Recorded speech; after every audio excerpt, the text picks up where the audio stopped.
Halo rekan-rekan, selamat datang kembali di channel ini.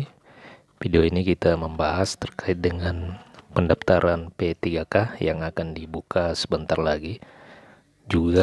Kita juga akan membahas terkait dengan urutan tenaga honorer yang dipastikan lulus pada seleksi P3K pada tahun 2024. Untuk itu kepada rekan-rekan silakan disimak secara lengkap video ini, dan bagi rekan-rekan yang baru pertama kali bergabung di channel ini, silakan tekan tombol subscribe dan nyalakan tombol lonceng untuk terus mendapatkan update informasi terbaru seputar kebijakan honorer P3K dan pegawai negeri sipil. Termasuk juga bagi rekan-rekan honorer yang ingin mendapatkan bank soal, ingin mempersiapkan diri dari sekarang dalam rangka ikut seleksi CAT untuk pengangkatan honorer menjadi P3K, rekan-rekan bisa menghubungi admin untuk mendapatkan bank soal tersebut. Jadi silakan hubungi atau mengklik link yang akan saya bagikan di kolom deskripsi dan saya sematkan di kolom komentar. Nanti rekan-rekan akan mendapatkan bank soal terbaru seputar pengangkatan honorer, baik itu honorer teknis, guru maupun kesehatan. Rekan-rekan sekalian, urutan tenaga honorer yang bakal lulus menjadi P3K tahun 2024 itu sudah ditentukan oleh pemerintah. Urutan tenaga honorer yang bakal lulus itu bahkan sudah disiapkan sebelum tes P3K. Proses pendaftaran P3K 2024 sebagaimana diketahui bersama itu telah disepakati antara pemerintah dan Komisi 2 DPR RI, yakni tahap pendaftaran itu rencananya akan dibuka pada tanggal 27 September tahun 2024. Jadi rekan-rekan, hal ini juga untuk menjawab pertanyaan sebagian besar rekan-rekan honorer yang mempertanyakan kapan seleksi P3K 2024 itu dibuka. 27 September 2024 ini merupakan jadwal yang telah disepakati bersama antara Komisi 2 dan Kemenpan RB selaku pembina Panselnas pengangkatan honorer menjadi P3K. Mudah-mudahan kesepakatan ini itu akan ditindaklanjuti oleh pemerintah melalui regulasi atau aturan tertulis atau surat tertulis terkait dengan jadwal pendaftaran P3K. Namun jika memang kesepakatan itu besar kemungkinan, karena DPR ini merupakan lembaga besar, lembaga tinggi negara, maka besar kemungkinan kesepakatan itu tetap akan ditindaklanjuti oleh pemerintah, yakni pendaftaran akan dibuka pada tanggal 27 September tahun 2024. Namun perlu diketahui rekan-rekan bahwa pendaftaran P3K 2024 ini hanya diperuntukkan bagi para tenaga honorer, sebab pemerintah ingin melakukan penataan tenaga honorer menjadi P3K 2024. Tidak ada lagi pelamar umum yang mendaftar dan ikut seleksi di seleksi P3K 2024 ini. Beda dengan tahun-tahun sebelumnya, formasi P3K itu bisa dilamar oleh pelamar umum, sehingga hal ini menyulitkan di dalam penentuan kelulusan. Jadi tentu kalau pelamar umum kemampuan atau wawasannya itu mungkin masih lebih segar dibandingkan dengan para tenaga honorer yang memang sudah lama sudah lama selesai dari bangku pendidikan.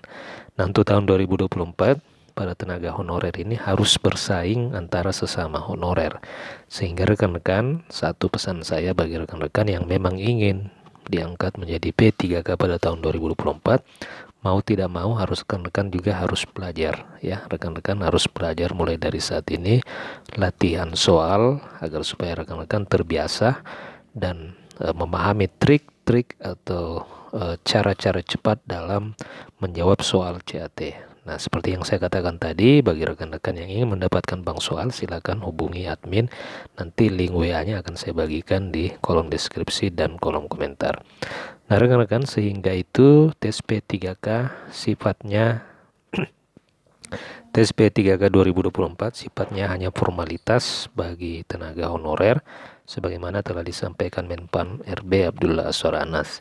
Jadi Menpan memang sudah menyampaikan di depan anggota Komisi 2 DPR RI bahwa seleksi P3K 2024 ini sebenarnya hanya formalitas, karena memang seleksi ini tujuannya adalah mengangkat honorer menjadi P3K. Tapi bagi saya menilai formalitas, akan tetapi disertai dengan seleksi tentu hanya disesuaikan atau disesuaikan dengan kondisi formasi yang disiapkan oleh pemerintah daerah. Sebenarnya bagi pemerintah ingin mengangkat seluruh tenaga honorer, namun oleh karena sepenuhnya menjadi kewenangan pemerintah daerah, tentu akan disesuaikan dengan kondisi keuangan daerah. Namun jika kita menelaah kembali apa yang disampaikan oleh Menpan RB hanya formalitas, maka bisa mungkinkan bahwa ke depan honorer itu akan diangkat secara bertahap, ya, akan diangkat secara bertahap, yang ujungnya memang akan diangkat semua menjadi P3K. Akan tetapi oleh karena alasan kemampuan keuangan, makanya harus ada tes untuk menentukan siapa yang lebih duluan diangkat sesuai dengan kondisi keuangan daerah masing-masing pemerintah daerah. Nah, meski demikian, seluruh tenaga honorer baik di kementerian maupun pemerintah daerah wajib mengikuti tes P3K 2024.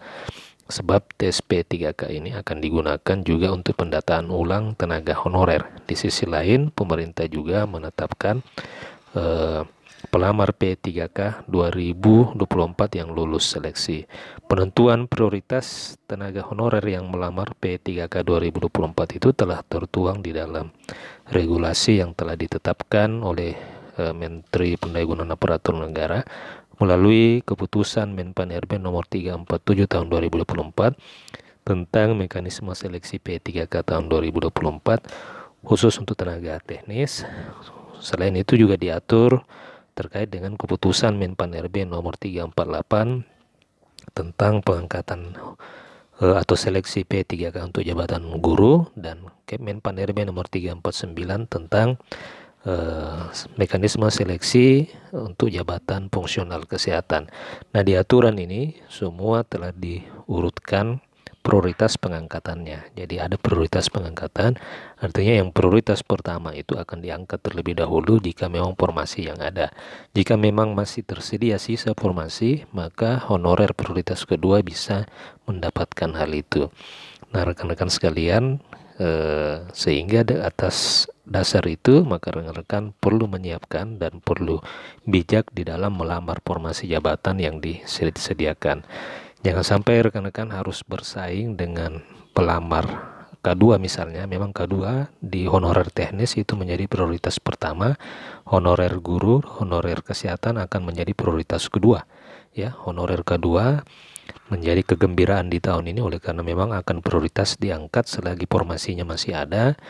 Untuk honorer teknis itu menjadi prioritas pertama, honorer guru prioritas kedua setelah pelamar P1, dan honorer kesehatan K2 kesehatan juga menjadi prioritas kedua. Nah, rekan-rekan honorer di bawah prioritas K2, yakni honorer non-ASN yang terdata di database BKN, akan bisa mendapatkan formasi jika memang masih ada sisa formasi dari pelamar prioritas pertama, yakni K2. Mudah-mudahan ini bisa dipahami rekan-rekan sekalian, dan jika memang masih ada yang belum paham, silakan tanyakan di kolom komentar video ini.